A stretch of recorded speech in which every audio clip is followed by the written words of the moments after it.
Bonsoir à toutes et à tous et merci de nous retrouver dans ce nouveau numéro du Talk BFC Business. À l'approche de Noël et des fêtes du Nouvel An, les repas de famille vont faire leur grand retour. Comment bien recevoir? Quels sont les codes en la matière? Est-ce que nous connaissons les bonnes manières et l'art de recevoir?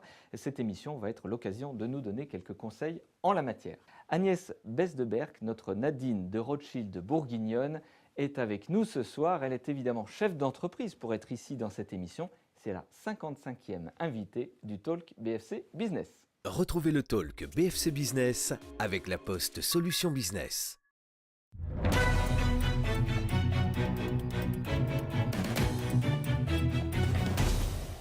Agnès Besdeberg, bonsoir. Vincent, appelez-moi Agnès. Eh bien, si vous voulez, Agnès, est-ce que les bonnes manières en France ont tendance à disparaître? Il suffit de regarder un petit peu autour de soi, ce que les gens disent. Oui, ça a une très nette tendance à disparaître, oui. Alors, ce que je vous propose, vous nous avez amené des tas d'accessoires. On va passer en revue les bonnes manières, les fautes de goût, ce qu'il faut faire, ce qu'il ne faut pas faire pour ces fêtes de fin d'année, avec vous, Agnès, du coup.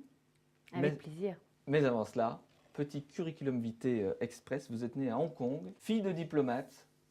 Oui. C'est de là que viennent les bonnes manières, le savoir-vivre, les réceptions. Oui, c'est l'éducation de naissance. Et puis des études, maîtrise de droit à l'université de Panthéon-Assas, d'ethnologie à Paris-Jussieu. Qu'est-ce que vous retiendrez de ce parcours d'études que vous avez fait? Eh bien, finalement, pas mal d'ennuis. Et finalement, après les études, une fois qu'on a le bagage, on est un peu libéré. On se dit, on a les diplômes, bon, des diplômes modestes. Et là, après, on se dit, qu'est-ce que j'ai vraiment envie de faire?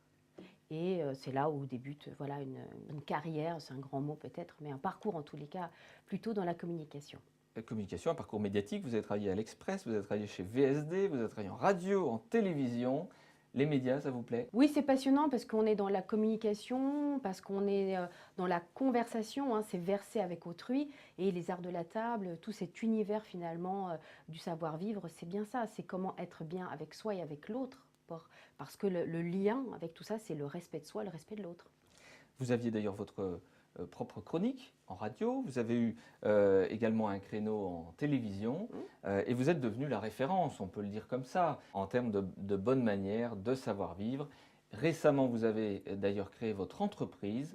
Un petit mot sur Eligence et puis on en reparlera évidemment à la fin de cette émission, on donnera toutes les coordonnées pour vous contacter. C'est une agence de savoir-vivre à la bourguignonne, avec un accent qui est fait sur l'art de vivre, autour du dressage de table, autour de l'art de dégustation de vin, l'art de converser. Voilà, comme je disais, le respect de soi, le respect de l'autre, avec des codes.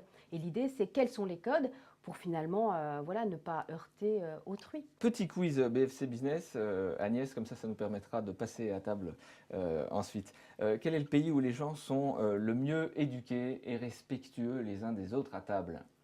Alors, je vais botter en touche en disant, je ne crois pas qu'il y ait un pays en particulier, il y a surtout une question de personne. Voilà, quand on fait attention aux us et coutumes de l'autre, on va se renseigner et on va essayer de les suivre quand on est dans ce pays-là. Et je crois qu'il vaut mieux parler non pas en termes de pays, mais finalement en tant que personne. Donc j'allais vous poser la question à l'inverse, est-ce qu'il y a des gens qui sont vraiment mal élevés? Eh bien, je vais vous faire la même réponse à l'inverse, c'est-à-dire la personne qui ne pense qu'à elle et qui ne fait pas attention à ces petites choses finalement qui font tout l'art de vivre ensemble. Qu'est-ce qui vous énerve le plus à table? La pire faute de goût, la chose qui vous fait hérisser les poils? C'est le mot. Alors, lécher son couteau à table. Quand je vois des gens qui lèchent leur couteau à table, je me plonge dans mon assiette histoire de ne pas voir ce spectacle affligeant. Le pain pour saucer son assiette? Non, alors la sauce peut être absolument divine. Bien sûr, on n'éponge pas, on ne fait pas la vaisselle. Il y a une machine pour ça. Éventuellement, on prend un petit morceau de pain que l'on pique avec la fourchette et éventuellement on tapote délicatement et surtout brièvement cette sauce, même si et d'autant plus si elle est fabuleuse.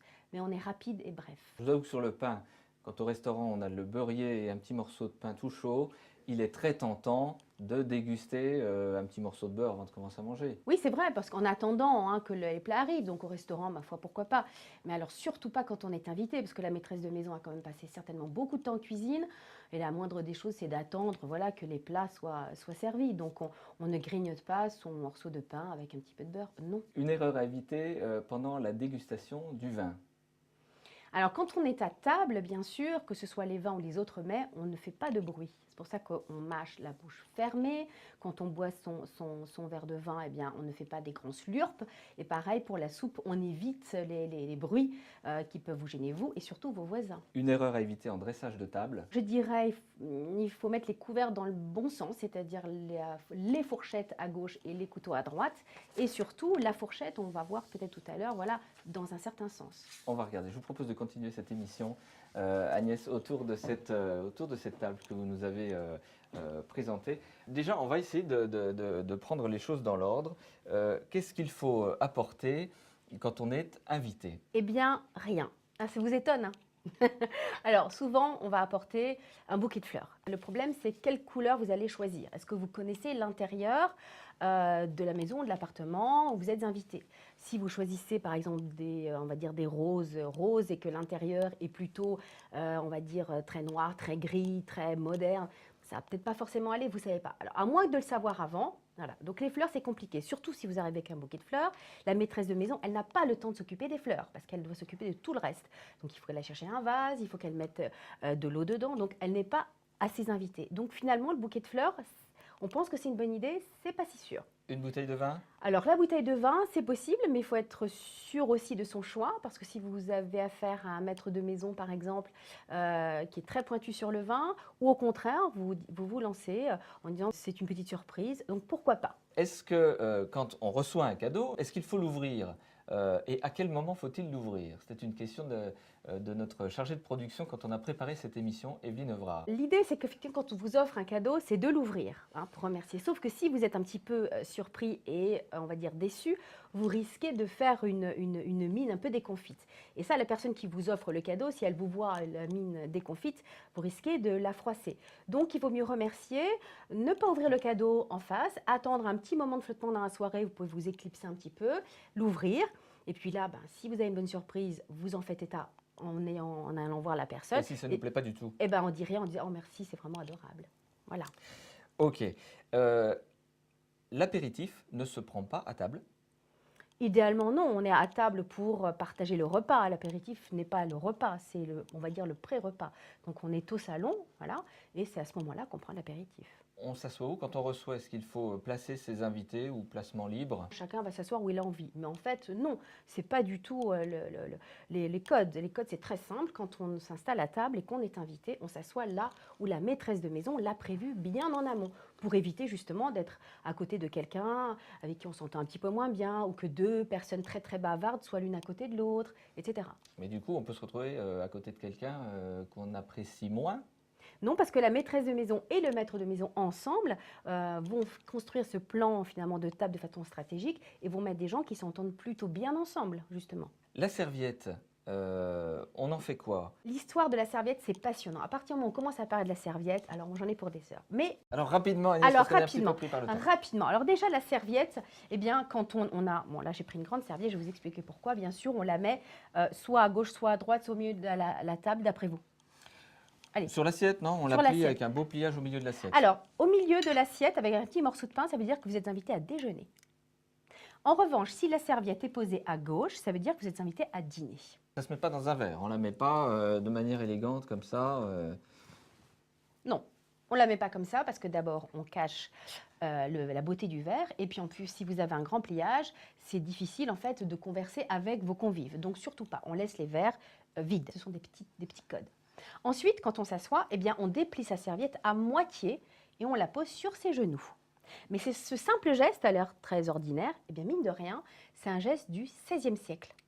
Pourquoi? Parce qu'autrefois, il n'y avait pas de serviette individuelle. Au Moyen-Âge, tout simplement, quand on dressait la table, eh bien, on s'essuyait sur la nappe collective qui devenait finalement une sorte de serviette. Mais au XVIe siècle, en raison de la mode, alors, je sais pas la fameuse fraise? La fameuse fraise gaufrée. Je me prête au jeu. Voilà, parce que... Voilà, donc on est au XVIe siècle, la grande mode des fraises gaufrées. Et là, pour éviter de se tacher, parce que bien sûr, on mange avec les doigts, encore à cette époque-ci, même si la fourchette a fait son apparition, on a besoin donc d'une grande serviette pour justement ne pas salir sa fraise. Mais... Par conséquent, on ne peut pas tout seul nouer la serviette. D'accord. Et donc, vous vous tournez, d'où l'expression « avoir du mal à nouer les deux bouts ». Ça vient de là.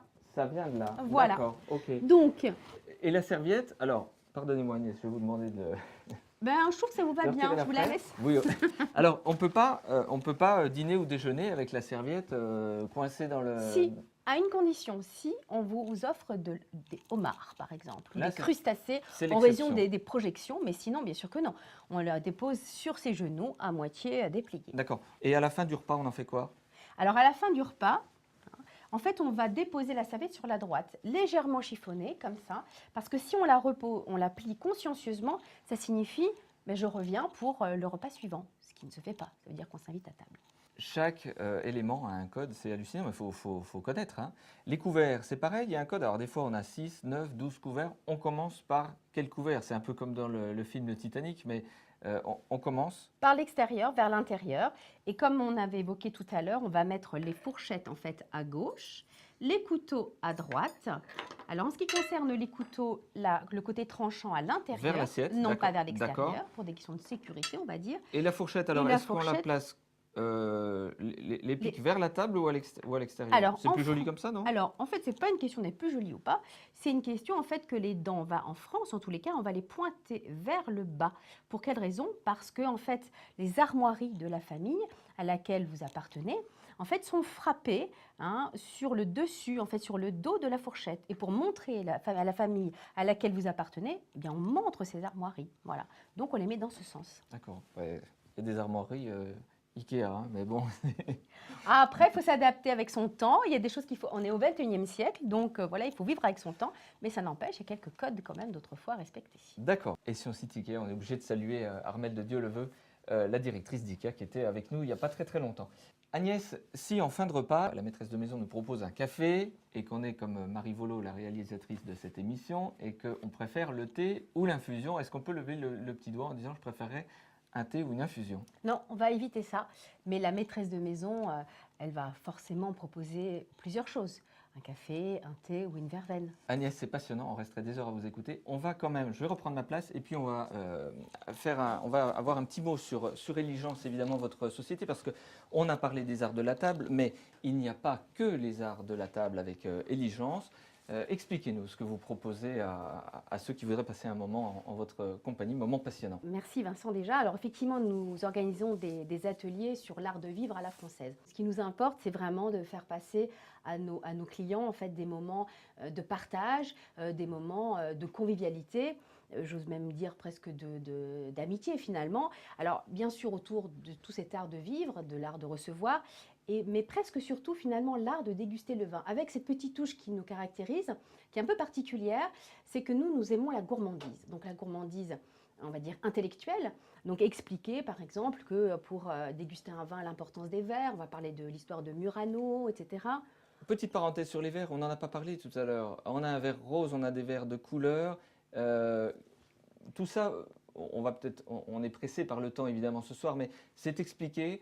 Vous donnez des cours de dégustation dans lesquels on revient sur tout. Oui, bien sûr, parce que pour mettre en valeur le vin, seul le vin ne compte pas. Il y a le vin qui compte bien sûr, mais il faut le mettre en valeur avec quel type de verre, quelle forme, voilà, comment le tenir, comment préparer les vins, comment préparer les verres. Donc il y a tout cet art en fait du dressage de table à destination de la mise en valeur du vin. Et puis, comme je disais, nos ateliers autour de la dégustation du vin sont très particuliers parce que on aime matcher vin et chocolat, vin et charcuterie. Vous vous démarquez là-dessus, en la matière. On a une dégustation de vin qui est totalement différente de ce qui peut se faire, on va dire, de manière traditionnelle et classique. C'est quoi votre valeur ajoutée? Notre valeur ajoutée, en fait, c'est l'autre. Comment est-ce que l'autre perçoit le vin grâce à ses 5 sens? Et c'est nous, on organise des jeux autour de chacun des 5 sens pour mettre en valeur, en fait, ce que la personne ressent. Donc, comment est-ce qu'on joue? Le jeu permet justement d'appréhender autrement toute cette gourmandise finalement autour du vin, du dressage de table, du chocolat, enfin voilà, des charcuteries et des fêtes de fin d'année. Le parfum, c'était pourquoi, Agnès?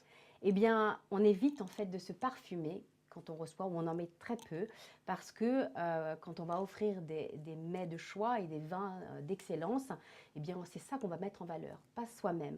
Donc on va un petit peu s'effacer pour mettre en valeur d'abord ses convives, et puis justement faire attention à tout ce qui est arôme du vin, arôme des plats. Agnès, merci d'avoir été l'invitée de cette émission. On a appris des tas de choses avec vous. Merci infiniment, Vincent. Très belle fête de fin d'année à toutes et à tous. Profitez-en. On se retrouve le 7 janvier avec Jean-Louis Fousseret pour un talk BFC politique consacré à Besançon. Et puis retour du talk BFC Business le 14 janvier. Ce sera Xavier Rigaud, le directeur général adjoint d'APRR, qui sera en plateau. À très bientôt.